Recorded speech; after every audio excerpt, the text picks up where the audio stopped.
So alam mo yun, yung tinansya mo na yung oras mo, tapos hindi ka pa rin darating sa saktong oras. Sobrang aga mga par. Trangkoy natin to. Patrangkoy natin mga bike. Alright, pasok, pasok, pasok. Thank you.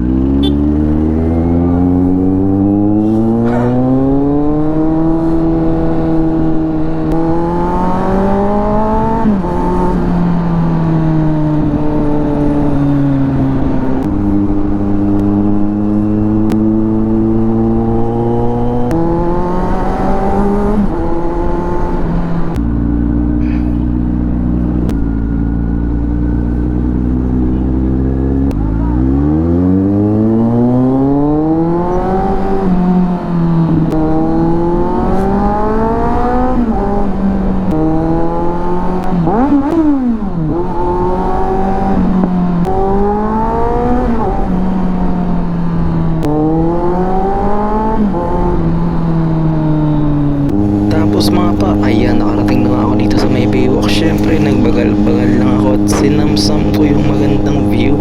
Dahan-dahan lang ako dito at nagpahangin siya may Gedli.